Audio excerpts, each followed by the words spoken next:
Hey guys, I'm the Bodywork coach and this is going to be a Bowen therapy video.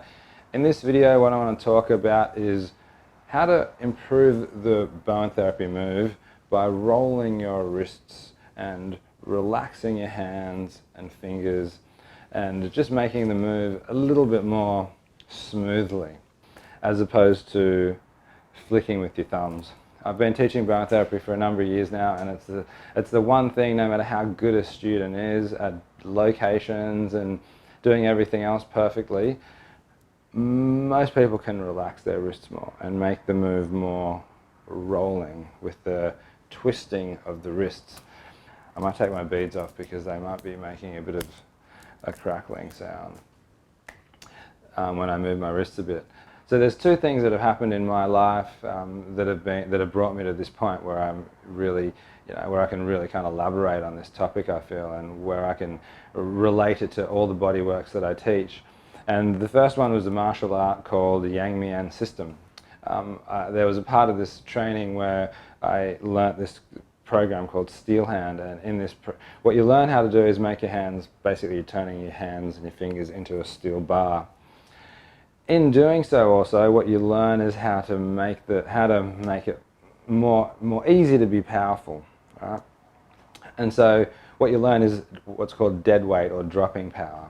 And you just drop your hands. You literally get very good at letting your hands be completely relaxed and dropping. So instead of hitting, to get more powerful hitting, you learn how to drop. And your hands become like a steel ball, and it's phenomenal how much it changes how you behave, and how much it changes what I do to get strength, let's say, right? So this has transferred massively to my body work and has helped me with my own body work, but helped me show people how much tension they're actually holding in their hands and fingers and forearms, and then that's transferring up to their shoulders, and so there's a lot of stiffness that practitioners get. So that was one of the reasons I can really elaborate on relaxing your hands, because if I want to get more powerful, if I want to get harder, if I want to get deeper, often I relax myself more, whether it's using my body weight to get more powerful instead of pushing harder. Okay, so that's one thing. Then the other thing is, one of my students that I taught about 5 years ago or so, he had a beautiful touch, and what I said to this guy was, I hope that my words were, I've been trying to make the move like you do it. In my mind, I'm always trying to make my Bowen move the way you do the Bowen move. And he was, felt very honoured about that. But not that I feel I'm good or anything, but his teacher saying that to him. And then he said, what his teacher, he'd already learnt Bowen therapy somewhere else previously. He learnt from Oswald Wrench as well, and then he learnt from me. What he said that Ozzy said to him was that you work like Tom Bowen did. So I was like, wow, this is amazing. I get to experience this guy who was told that he works like Tom Bowen did, and in my mind I'd always been trying to make the move the way he did.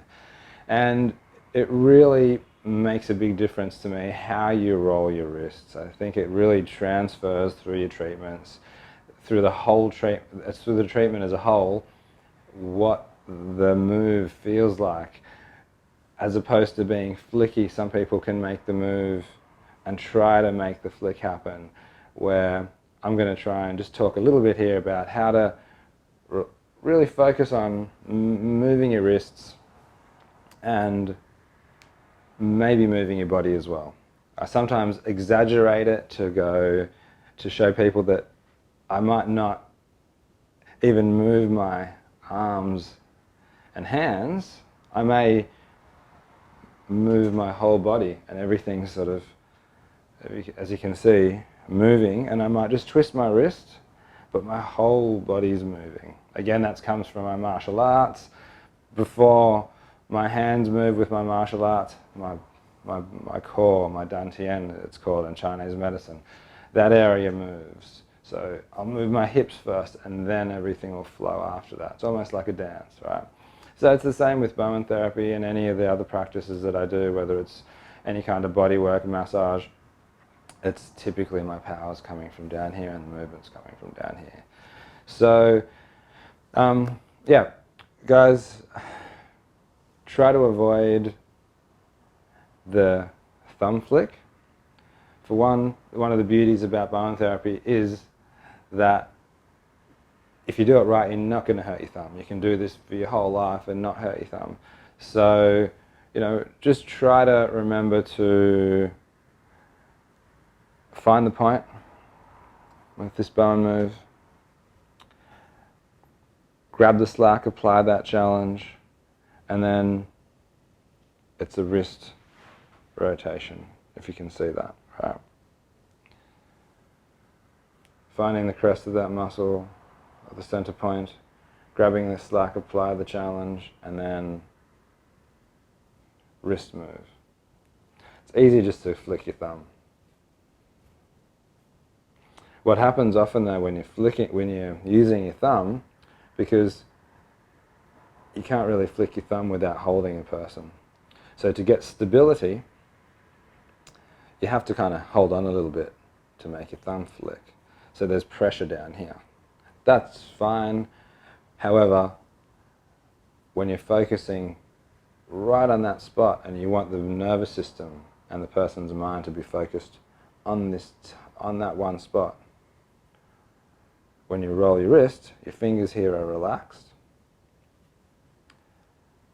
because you don't have to get any stability. You're rolling the wrist. It happens very naturally. If I'm trying to use my thumb here, I'm pinching, I'm holding. And that's one of the things that happens a lot.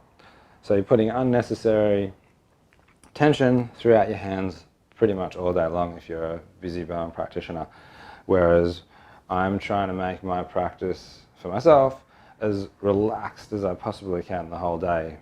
Relaxing, I'm moving my body in a relaxed way, trying to be loose the whole time. Okay, so I'm going to get into a treatment now. I think that's, I might have some other things that come to my mind that I might want to share and focus on in regard to this idea. And if you guys have any questions or have any other videos you'd like me to do in regard to any issues you might find or struggles you might be having in your Bowen therapy treatments, or just anything you want to know or see, please let me know. And yeah, I'll get on to the next bit. Okay, so I'm just going to go ahead and start doing some work and maybe talk about a few things as I go. We'll just see, but I'm just going to kind of start. Okay, give me a nice bunch of deep breaths, please.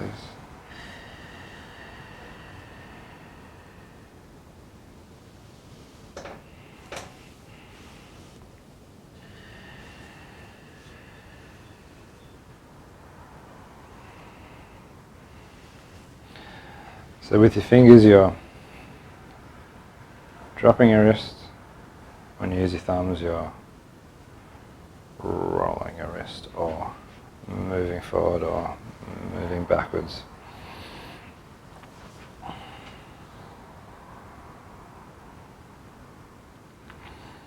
What I'm often also looking for is the breath. Working with the breath, working at that, making the move sort of close to that furthest part of the exhalation.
Another thing that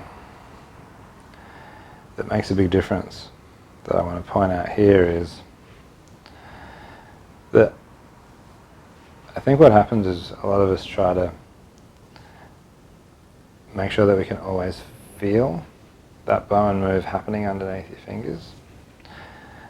And then the times you don't, you feel like you need to make it happen. And so then you can work harder, work deeper, try and make that flick happen. You can see I can make it flicky versus I can allow it to happen underneath my fingers. So that can be one of the things that kind of make us stiffen up a bit.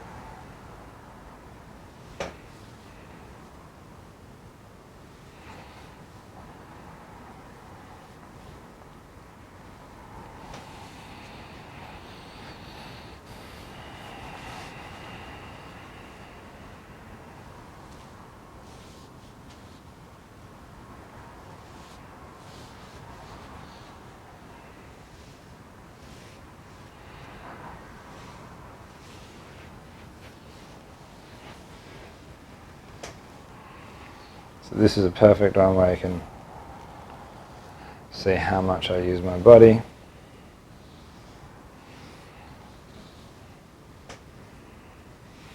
I'm also using one hand on top of the other, so the weight of my hands alone can give more often than not enough strength for any of the work that I need to be doing.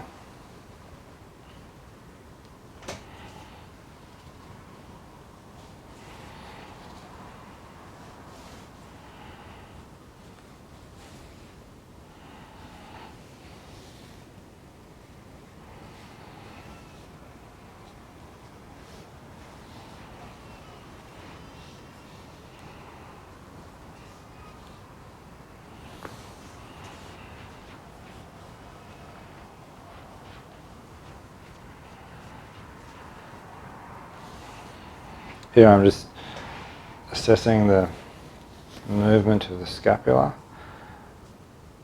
If you put your finger on the base of the scapula here, on that inferior border, and you sort of just touch the top of the shoulder or wiggle the top of the shoulder, just at the clavicle, you can kind of feel how well the shoulder's moving. And it's a good assessment to see if you can get the bones moving a bit better after doing some of the work up here. So right now I'm doing rhomboids.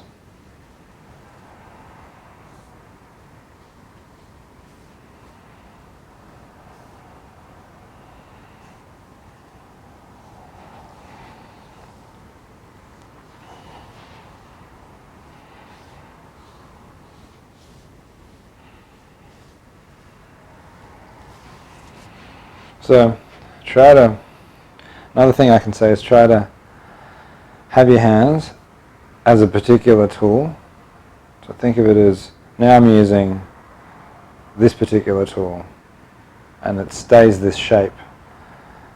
It's not this, it's this or this, not this or this.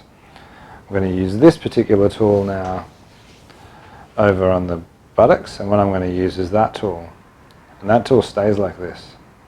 These things do not move. So I'm going to do gluteus minimus. You can't see it, but you'll see it on the other side. There it is here. That's the tool. Move my body around that tool to make that move. Here I'm going to do infraspinatus now, and whether it's one hand, this is quite natural for most people, but you will see some people still pulling their fingers a little bit. And look, that's not too much stress on your fingers in that particular posture. Here I might use a tool to do tears, and I'm using this. I hook it a little bit, but it stays the same, and I move my body on my wrists as opposed to making it flick my fingers.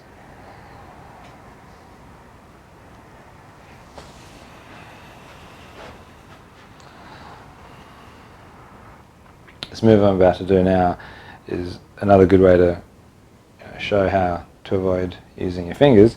This one is to address the rotators and the multiplicity of all the vertebrae of the spine here. And you could potentially do it like this, and you're flicking your fingers the whole way, and that's quite, to make that flick happen is jerky again. So you can see this jerky thing that I'm trying to avoid. So instead of that, I'm using the weight of one hand on top of my fingers. So the tool is this, and then I move that tool, grabbing the slack up, making the move down.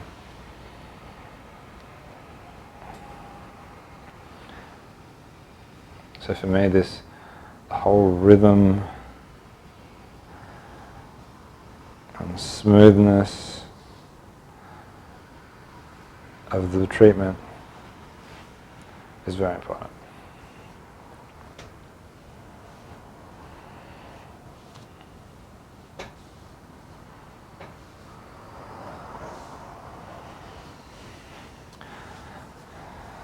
Here I'm going to do the sacrum, and again, it's very easy here to use your thumb to flick this.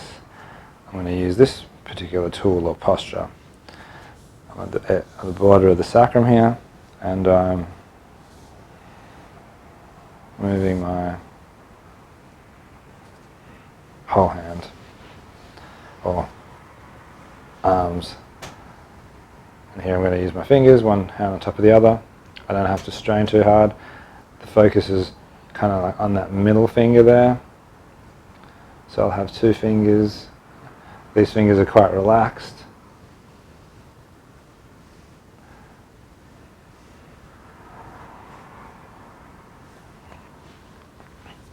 So I don't think I need to kind of go over every move. I hope that can kind of show the idea. One other move I can kind of show, which might be another good way to demonstrate this, is if I do the hamstrings now. So I might just release the back of the leg completely. I've already done a bit of a hamstring release there, so what I might do now is just do the popliteal fossa.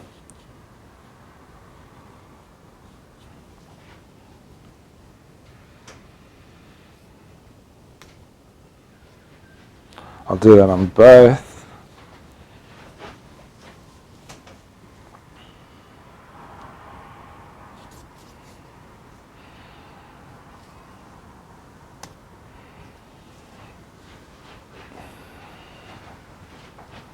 And now I'm going to open up the hammies.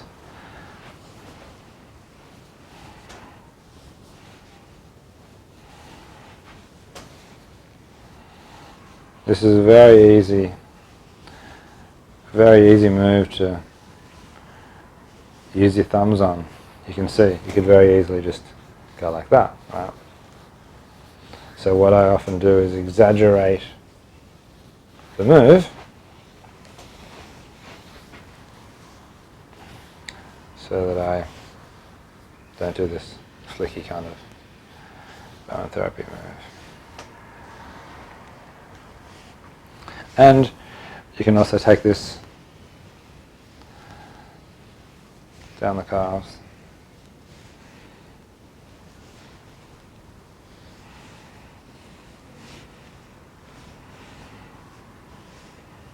And also down the feet.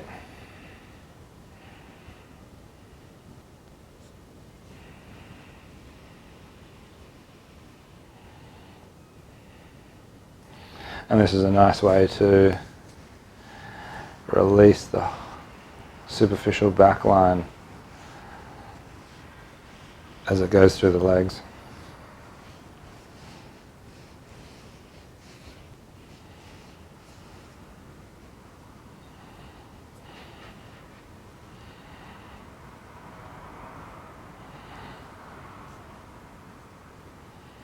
feet. It's probably the one area where, it's such a small area. It's kind of hard to move your hand in such a small amount. But hopefully that gives you guys a bit of an idea of how to potentially relax your hands and fingers and wrists and shoulders a bit more. Relaxing here changes this. I haven't really spoken much at all about the shoulders, really, about not trying to clamp, hold this tension here. But if your hands are relaxed, it'll typically travel all the way up here. That doesn't mean you shouldn't try to be aware of it. I often try to hold my shoulders back, as if someone's sort of trying to poke me in the center of my shoulder blades. I focus on that point and try to pull my shoulders back a bit, because we, as body workers, can very easily get this bad posture because we're looking down all day. So be conscious of that as well. But yeah, this will help a lot. If you're thinking about moving your body and moving your arms, it'll just open this up naturally. So thanks for watching. I hope this has helped someone and helps you make your treatments a little bit more comfortable for yourself and your patients. And please let me know if you have any questions, and I'll see you in the next video.